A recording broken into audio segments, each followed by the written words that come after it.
El 20 de novembre, Dia Mundial de la Infància, ha estat la data elegida per a la celebració del segon ple del Consell de la Infància i l'Adolescència d'Almussafes. És el meu primer ple amb tots els xiquets i xiquetes del Consell de la Infància. Molt contenta, la veritat, i gràcies a ells tenim a Almussafes la visió dels xiquets, que és molt important perquè hi ha coses que potser nosaltres no les podem veure i gràcies a ells ho tenim.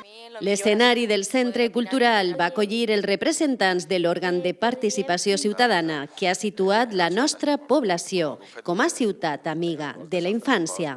Avui hem vist com aquests 2 anys han donat el seu fruit, perquè com han participat, com han perdut la por a participar, a prendre decisions, a comentar-nos, a preguntar-nos, en definitiva estar interessats de com té que ser l'Almussafes del futur i sobretot el que tenen que és que prendre decisions per a que siga o no siga així. I d'això és del que estem realment contents. Els 4 representants del Consell feren un breu resum de totes les iniciatives portades a terme al llarg dels 2 anys de mandat del grup de regidors i regidores de la infància. Jo en aquests 2 anys he après que també els xiquets tenen veu per a dir el que ells pensen que seria necessari i el que podrien millorar i que també tenim veu i vot.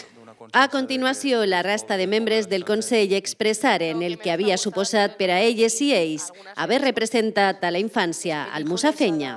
Sí, la veritat és que ha suposat una cosa molt important per a mi perquè he tingut l'oportunitat de poder elegir coses que es podrien executar en Almussafes i la veritat és una cosa prou important i per a la gent que vinga li desitge que les decisions les prenga en cap.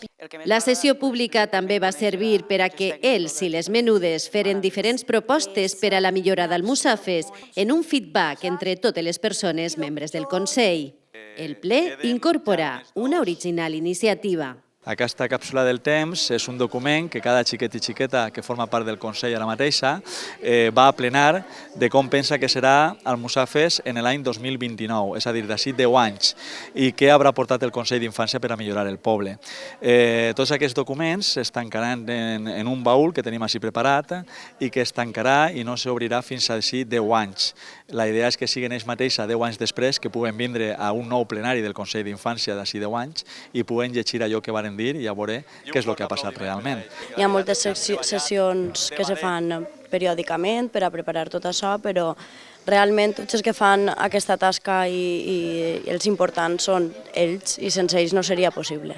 El Pla Municipal de la Infància i el gran treball desenvolupat pel Consell han tingut la seva recompensa. En concret, ahir s'ha publicat en el DOC una subvenció de més de 11.000 euros per a poder continuar treballant en favor de la infància en Almussafes. Entre les accions realitzades, la música urbana ha servit per a resumir l'activitat del Consell. Han estat diferents localitzacions d'Almussafes les elegides per a la seva gravació. I qui són ells i les protagonistes?